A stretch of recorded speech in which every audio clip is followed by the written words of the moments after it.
एक बात शिवपुरी के लिए हम कहें, कह दो, कहो जरा जोर से बोलो। महाराज साहब भी बैठे हैं। दिन में जो बात हमारे मन में आई थी वो अब कह देते हैं। दिन में भी कही थी, फिर से कह देते।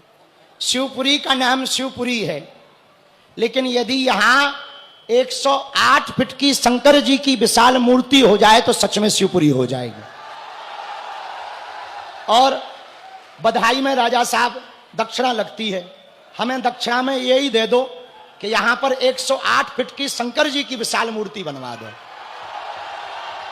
कैसा रहेगा? तो जज्जी उठाओ। उससे क्या होगा राजा साहब? दो बातें होगी। सावन में कांवड़ यात्रा वालों को शिवपुरी आने का सौभाग्य मिलेगा। शिवपुरी पूरे सावन भर शिवमय रहेगी, और कोई शिवपुरी का नाम सर्च करेगा तो वो विशाल शंकर जी की प्रतिमा दिखाई देगी। है? हमारे मन में ऐसा आया, क्योंकि आपके वंशज भी यहां व्याप्त रहे, और आपकी ये परंपरा और आपकी धरोहर है, और उसमें 12-12 ज्योतिर्लिंग रख देना, तो जो बूढ़े माताएं 12 ज्योतिर्लिंग नहीं जा पाते, पक्का, और हम उसमें कथा सुनाएंगे। महाराज साहब कह रहे कि आपके साथ मिलकर करेंगे, तो हमारी तो यही सेवा, क्योंकि आप इतनी सेवा करते। भैया, कोई दिल्ली में मरीज पहुंच जाए, कोई पहुंच जाए, आपके यहां से घर से खाली नहीं जाता। कोई ना कोई अस्पताल में भर्ती करवाने की व्यवस्था, डॉक्टर की व्यवस्था, स्वयं फोन लगा करके आप सेवा करते हैं। तो आप जब इतनी सेवा समाज की कर रहे हैं राज सत्ता में बैठकर, तो हम व्यासपीठ पर बैठकर जिस दिन प्राण प्रतिष्ठा होगी हम कथा की सेवा कर देंगे। आज इस ऐतिहासिक दिवस पर बागेश्वर धाम के महाराज धीरेन्द्र शास्त्री जी के उपस्थिति में ये शिवपुरी के इतिहास में स्वर्ण अक्षरों का समय लिखा जाएगा। हमारे सनातन धर्म में, हमारे देश के आध्यात्मिक शक्ति में, धार्मिक शक्ति में सदैव संत महात्माओं ने हर एक कालखंड में, हर पीढ़ी को देशभक्ति, धर्म, अध्यात्म के प्रति एक नई प्रेरणा प्रदान की। और आज उसी का एक सबसे सुंदर उदाहरण, जो प्रवचन बागेश्वर धाम के महाराज धीरेन्द्र शास्त्री जी ने आज यहां किया है, शिवपुरी का हर वासी केवल नहीं, लेकिन जो देश का हर वासी ये देख रहा है, और अंतर्राष्ट्रीय जगत में जो भारत का हर वासी देख रहा है, अपने आप को धन्य मानता है। आज देश जब प्रगति और विकास के पथ पर है, केवल आर्थिक विकास नहीं, लेकिन आध्यात्मिक विकास का संगम उसमें अति महत्वपूर्ण होता है। और आज वो संगम राष्ट्र स्तर पर, वो रास्ता अगर हमें कोई दिखा रहा है, तो बागेश्वर धाम के महाराज धीरेन्द्र शास्त्री जी पूरे देश के वासियों को दिखा रहे हैं। मैं कपिल, उनके संपूर्ण परिवार को,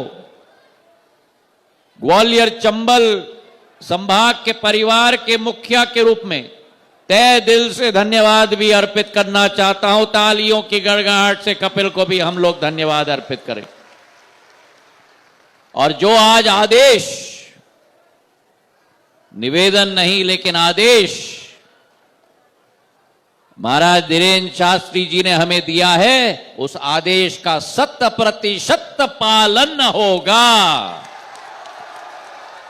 हम धन्य हैं आपकी उपस्थिति से, हम धन्य हैं आपके प्रवचन से, हम धन्य हैं भारत माता के वासी के रूप में, जो आज धर्म और विकास का झंडा लेकर भारत विश्व पटल पर नक्षत्र की तरह उभर रहा है। आपकी उपस्थिति और आपके आशीर्वाद के लिए बहुत बहुत धन्यवाद। प्रणाम।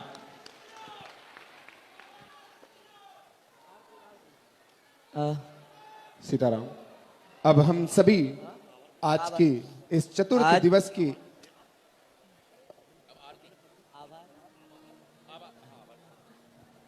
जय श्री राम, जय बागेश्वर धाम। व्यासपीठ पर विराजित बागेश्वर धाम सरकार के चरणों में नमन करता हूँ।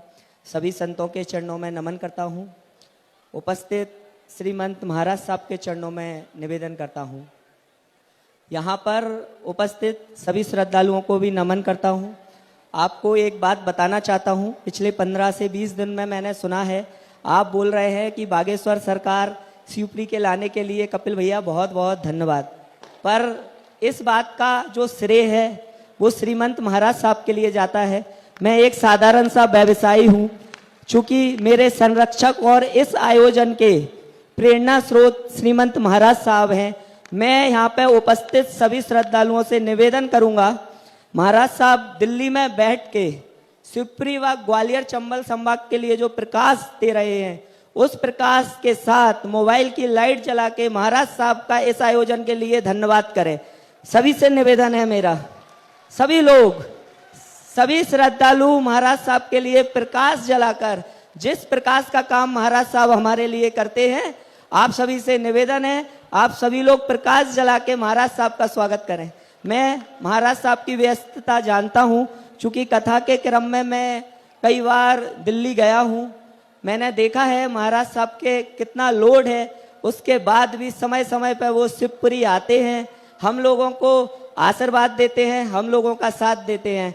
महाराज साहब आपका बहुत बहुत आभार, धन्यवाद। इस आयोजन में जो आपने सहायता की है उसके कारण ही ये सफल हो पा रहा है। आपकी उपस्थिति मुझे, मेरे परिवार और हम शिवपुरी वासियों के लिए दिल से बहुत बहुत धन्यवाद आपके लिए। इसी के साथ मैं अपनी वाणी को विराम देता हूँ। साथ में कहीं मेरे मुख से कुछ गलत निकला हो तो मैं अपने दोनों महाराजों से क्षमा प्रार्थी हूँ, चूंकि आज मैं बहुत ज़्यादा उत्साहित हूँ और उत्साह में गलतियाँ हो जाती है। मेरे दोनों फेवरेट महाराज एक ही फ्रेम में उपस्थित हैं। चरण वंदन करता हूँ। उपस्थित मंच पर सभी विधायकगण, अध्यक्षगण, सभी नगरपालिका अध्यक्षा महोदय, दीदी, सभी के चरणों में वंदन करता हूँ। जो शहरवासियों ने प्यार दिया है उसके लिए भी बहुत बहुत धन्यवाद। जय जय श्री राम। आइए हम सभी लोग आज की विराम आरती में चलते हैं। एक चीज मैं भूल गया कहने के लिए। भगवान राम हजारों साल से इंतजार कर रहे थे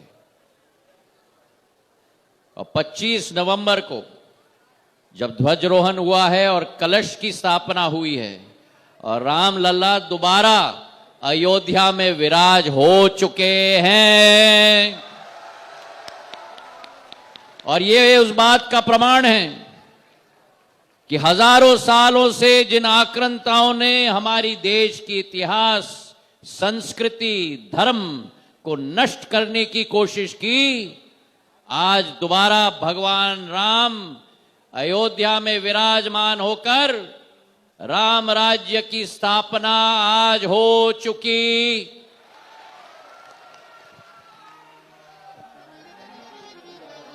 इसी तरह आइए हम सभी लोग आज चतुर्थ दिवस की विराम आरती में चलते हैं। चतुर्थ दिवस की आरती विराम में हम यजमान परिवार से आग्रह करेंगे कि आज की पावन आरती में आए, संत भगवान के श्री चरणों में प्रणाम करते हुए आज की पावन पुनीत आरती में संत भगवान भी आए और साथ ही साथ आरती बाल कृष्ण की कीजिए, आरती बाल कृष्ण की कीजिए, अपनो जन्म सफल कर लीजिए, अपनो जन्म सफल कर लीजिए। श्री यशोदा को परम दुलारो बाबा की अखियन को प्राणन सो प्यारो, इन पर प्राण निधार कीजिए, आरती वाले कृष्ण की कीजिए। बलदाऊ को छोटो भैया,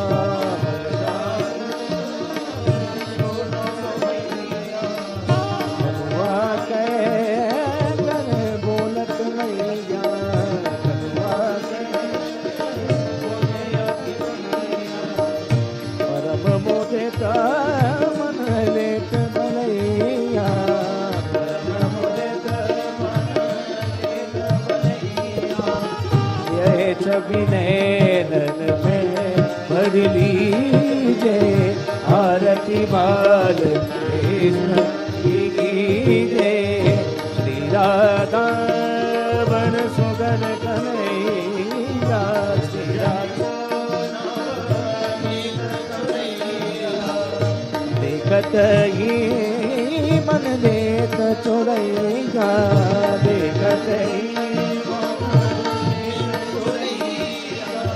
अपनो सर्वस को दीजे आरती बाल कृष्ण की कीजे अपनो जन्म फल कर लीजे आरती बाल कृष्ण की